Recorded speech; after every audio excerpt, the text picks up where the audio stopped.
Assalamualaikum, Assalamualaikum warahmatullahi wabarakatuh. Selamat pagi anak-anak sekalian. Pada pagi hari ini kita mulai pelajaran kita, yaitu kita akan membahas nilai kemanusiaan. Nanti mohon untuk dipersiapkan anak-anak buku tulisnya, karena setiap pelajaran yang saya sampaikan melalui video di YouTube ini mohon anak-anak untuk mencatat, karena ini penting dan nanti akan kita keluarkan pada ulangan harian. Baik, kita mulai pelajaran pagi hari ini dengan baca basmalah. Bismillahirrahmanirrahim.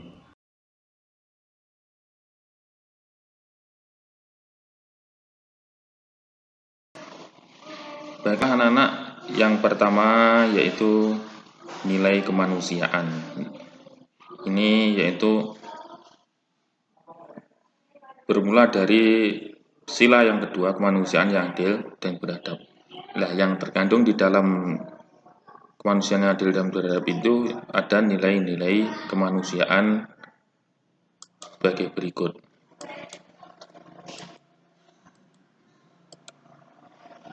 Yang pertama yaitu perilaku yang bertentangan dengan nilai-nilai Pancasila. Yang pertama, dan yang kedua, pengamalan nilai kemanusiaan dalam kehidupan sehari-hari. Jadi ada dua hal ini nanti yang akan kita bahas. Yang pertama adalah perilaku yang bertentangan dengan nilai-nilai Pancasila. Yang kedua yaitu pengamalan nilai kemanusiaan dalam kehidupan sehari-hari. Baik, kita lanjutkan. Perilaku yang bertentangan dengan nilai-nilai Pancasila. Pancasila merupakan dasar negara Indonesia. Jadi, sebuah dasar negara kita ini adalah Pancasila, yang berjumlah yaitu ada 5 sila: ketuhanan yang Maha Esa, kemanusiaan yang adil dan beradab, persatuan Indonesia, kerakyatan yang dipimpin oleh hikmat kebijaksanaan dalam permusyawaratan, dan keadilan sosial bagi seluruh rakyat Indonesia. Ini merupakan dasar negara Indonesia. Pancasila sebagai dasar negara mengandung arti bahwasanya Pancasila ini digunakan sebagai fondasi, dasar. Namanya sebuah bangunan itu kalau fondasi ini letaknya ada di paling bawah, dan ini harus kuat.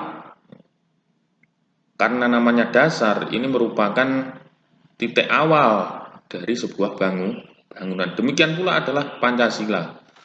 Pancasila ini sebagai dasar ataupun fondasi. Ini semua harus sesuai dengan Pancasila. Jadi semua yang ada di negara kita ini harus sesuai dengan Pancasila. Nah, Pancasila digunakan sebagai dasar ataupun fondasi ini untuk mengatur pemerintahan atau penyelenggaraan negara. Semua penyelenggaraan negara, pemerintahan, segala sumber hukum yang ada di negara kita ini juga bersumber dari Pancasila. Pancasila merupakan kaidah negara yang fundamental. Jadi Pancasila ini adalah kaidah yang sangat fundamental. Jadi tidak bisa dirubah karena ini adalah fundamen. Ya, pondasi tadi ya. Yang berarti hukum dasar, baik yang tertulis maupun yang tidak tertulis. Artinya Pancasila ini merupakan dasar dari hukum yang berlaku di negara kita. Ya. Hukum baik yang tertulis maupun tidak tertulis. Ini bersumber dari Pancasila. Jadi semua peraturan perundang-undangan yang ada di negara kita, ya, kemudian peraturan pemerintah, peraturan gubernur, peraturan bupati, ini juga harus mengacu kepada Pancasila, harus bersumber dari Pancasila. Ini ya, semua peraturan perundang-undangan yang berlaku dalam negara kesatuan Republik Indonesia harus bersumber dan berada di bawah kaidah Pancasila. Jadi kalau ada peraturan-peraturan yang tidak sesuai dengan kaidah Pancasila, ini tidak diperbolehkan oleh negara. Contohnya, ada beberapa tahun yang lalu ada namanya teroris yang ingin mendirikan negara khilafah. Ini mengusung yaitu hukum-hukum syariat Islam yang akan digunakan di negara Kesatuan Republik Indonesia. Ini juga tidak diperbolehkan. Karena apa? Dasar negara kita adalah Pancasila, yang di dalamnya ada 5 sila. Pancasila merupakan rumusan dan pedoman kehidupan berbangsa bagi seluruh rakyat Indonesia. Jadi Pancasila ini merupakan rumusan dan pedoman kehidupan berbangsa dan seluruh rakyat Indonesia. Artinya merupakan pandangan hidup bagi seluruh bangsa Indonesia. Artinya Pancasila ini adalah sebagai tatanan bagi kehidupan kita dalam bermasyarakat dan berbangsa. Oleh karena itu, setiap perilaku kita, sikap kita di dalam bermasyarakat, berbangsa dan bernegara ini harus mencerminkan nilai-nilai Pancasila. Kenapa? Di Indonesia ini penduduknya yaitu bercampur, bersuku-suku. Ada suku Jawa, suku Madura, dan lain-lain. Ini kita harus berpedoman kepada Pancasila. Jadi pandangan hidup kita adalah dengan Pancasila. Jadi perilaku dan sikap kita harus mencerminkan nilai-nilai Pancasila. Nah, perilaku ini ada yang mencerminkan dengan Pancasila dan ada yang tidak mencerminkan dengan Pancasila. Ini contoh perilaku yang tidak mencerminkan nilai-nilai Pancasila. Ini contohnya. Kalau kita sebagai siswa ini ada 3 tempat dalam hidupnya, yaitu di lingkungan sekolah, di lingkungan keluarga, dan di lingkungan masyarakat. Jadi ini nanti akan kita buatkan contoh. Yang pertama yaitu di lingkungan sekolah.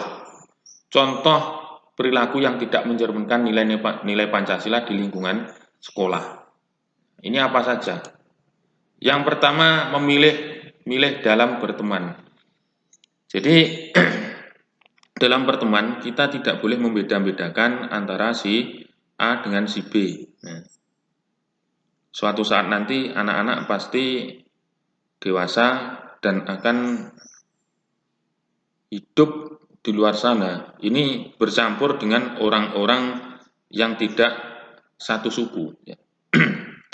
Ini harus anak-anak belajar mulai sekarang. Artinya ketika kita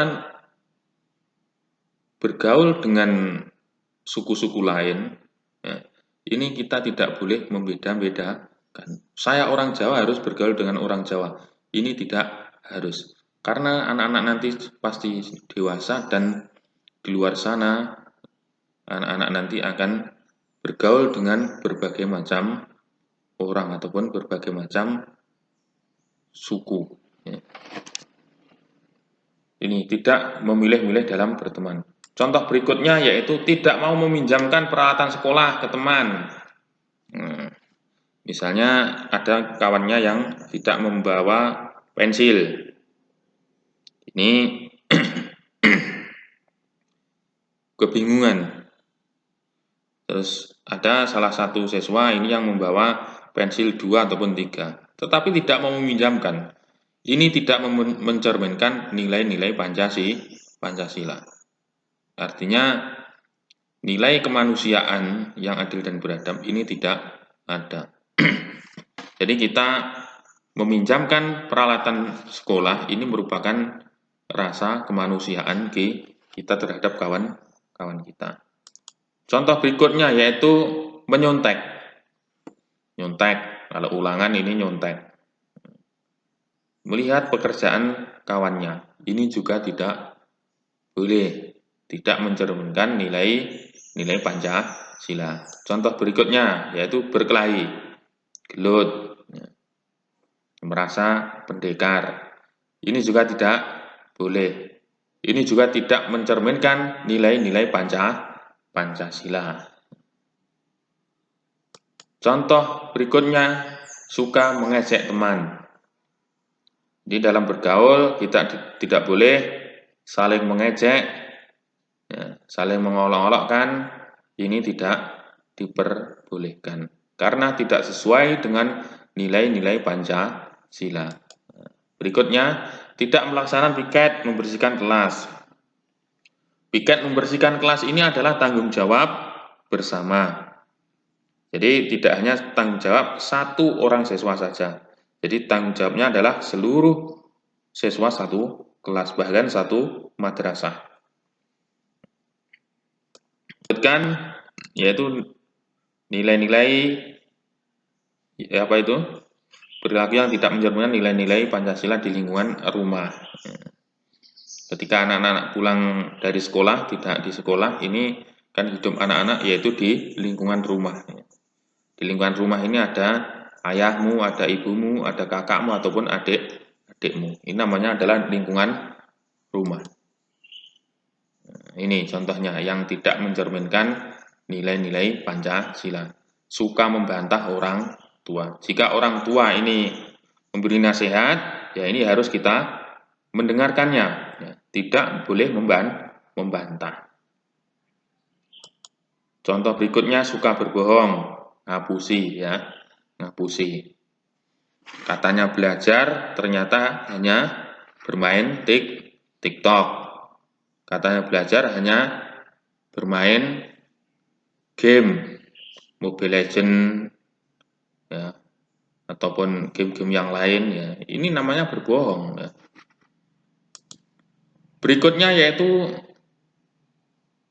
contoh perilaku yang tidak mencerminkan perilaku Pancasila ya, nilai-nilai Pancasila. Suka memaksakan kehendak kepada anggota keluarga yang lain. Contoh seperti ini. Jika anak-anak punya keinginan, ini tidak boleh dipaksakan kepada anggota keluarga yang lain. Tidak boleh ya. Namanya memaksakan kehendak. Berikutnya, tidak mau membantu pekerjaan orang tua. Di rumah anak-anak ini harus membantu orang tua.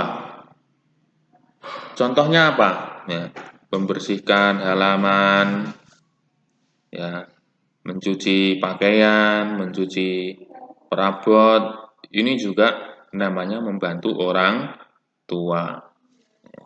Anak-anak harus membantu ini ya. Kalau tidak mau membantu pekerjaan orang tua berarti sikap anak-anak tidak sesuai dengan nilai-nilai Pancasila. Kita lanjutkan ya. Ini contoh perilaku yang tidak mencerminkan nilai Pancasila di lingkungan masyarakat. Nah, kalau tidak di sekolah, anak-anak itu di rumah. Kalau tidak rumah, bermain. Nah, ketika anak-anak bermain, ini adalah lingkungan, namanya adalah lingkungan masyarakat. Nah, ya contohnya apa saja di lingkungan masyarakat itu? Ini, tidak mau menjenguk tetangga yang sakit. Nah, jika tetanggamu ada yang sakit, itu ya harus kamu jenguk. Kalau kamu tidak mau menjenguk, berarti kamu ya tidak sesuai dengan nilai-nilai Pancasila perilakumu itu. Ya. Contoh yang kedua, tidak mau membantu tetangga yang kesusahan. Contoh, tetanggamu terkena musibah. Kena musibah. Banjir. Rumahnya terkena banjir. Ini juga harus kita bantu. Alah, nggak mau Pak, wong tetangga saya juga nggak mau bantu. Nah ini tidak boleh seperti itu ya. Contoh berikutnya, melakukan sesuatu yang dapat merugikan orang lain. Nah, ini. Nah, melakukan sesuatu yang dapat merugikan orang lain ini tidak sesuai dengan nilai-nilai Pancasila. Contohnya, Melakukan sesuatu yang merugikan orang lain ini apa? Membunyikan petasan. Jadi namanya merugikan orang lain. Kok bisa, Pak? Iya. Petasan itu ketika kita nyalakan meletus. Ini suaranya sangat bising. Sehingga orang-orang yang di sekitar kita yang tidak tahu ini akan terkejut, kaget. Nah, jika tetangga kita yang mendengar ataupun orang lain yang mendengar ini punya riwayat sakit, ini kan berbahaya. Ya. Namanya itu nanti akan merugikan orang lain. Hal seperti inilah yang tidak sesuai dengan nilai-nilai Pancasila. Berikutnya melarang orang lain, ya ini bukan wali lah ya, melarang orang lain beribadah sesuai agamanya. Jadi walinya ini dihapus ya. Melarang orang lain beribadah sesuai agamanya. Jadi kalau apa ini ya, kamu punya kawan ya, punya kawan kebetulan ini beragama yang tidak sama dengan kamu, ya ini jangan dilarang. Kalau mereka ini mau beribadah sesuai dengan agamanya, jangan dilarang. Karena apa? Beribadah sesuai dengan agamanya masing-masing, ini merupakan hak seseorang. Nah, orang yang memaksakan hak ini tidak diperbolehkan dalam undang-undang. Selanjutnya ya, yang tadi kita bahas yaitu tentang apa? Yang tidak sesuai dengan nilai-nilai kemanusiaan. Sekarang pengamalan nilai kemanusiaan dalam kehidupan sehari-hari.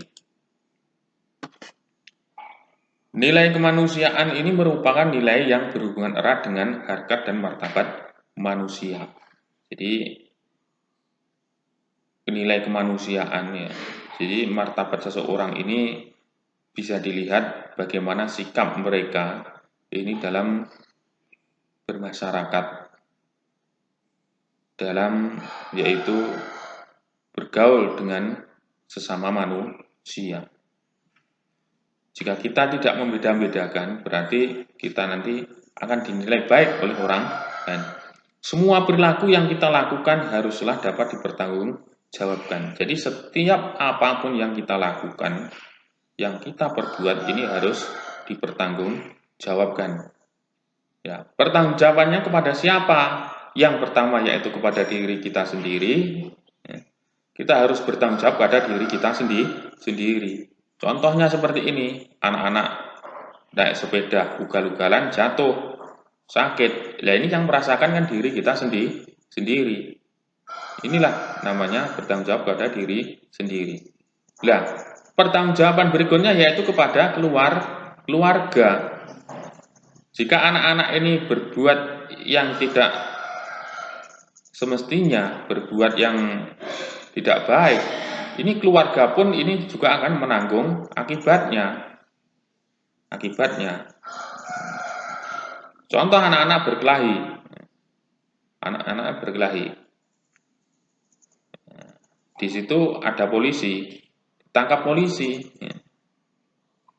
Pasti anak-anak nanti ditangkap polisi ditanya, kamu anaknya siapa? Kan seperti itu.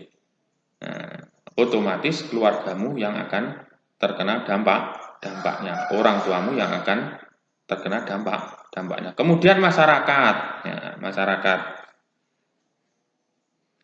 Kamu berkelahi, tiba di kantor polisi, kamu rumahmu mana? Nah, Klewan. Berarti masyarakat Klewan ini yang terkena dampak. Ya. Kemudian pertanggungjawaban yang berikutnya adalah kepada Tuhan yang Maha Esa, yaitu Allah Subhanahu wa Ta'ala. Segala sesuatu yang kita lakukan ini akan kita pertanggungjawabkan di hadapan Tuhan yang Maha Esa, yaitu Allah Subhanahu wa Ta'ala. Segala sesuatu yang kita lakukan akan mendatangkan dampak ataupun akibat. Dampak ini ada yang bersifat negatif dan ada yang bersifat positif. Ini sudah jelas karena ini merupakan satu pasangan negatif dan positif itu ya. Jadi segala sesuatu yang kita lakukan pasti menimbulkan dampak. Dampaknya ya negatif ataupun positif. Sebagai seseorang yang bertanggung jawab, kita harus siap menerima konsekuensi atau akibat dari setiap perbuatan yang kita lakukan. Contoh seperti ini, kita naik sepeda ugal-ugalan, kita juga harus siap, harus punya konsekuensi. Kalau jatuh nanti sakit, ya kita rasakan sendiri. Jangan menyalahkan orang lain. Ini namanya adalah bentuk pertanggungjawaban terhadap diri kita ya. Inilah namanya konsekuensi.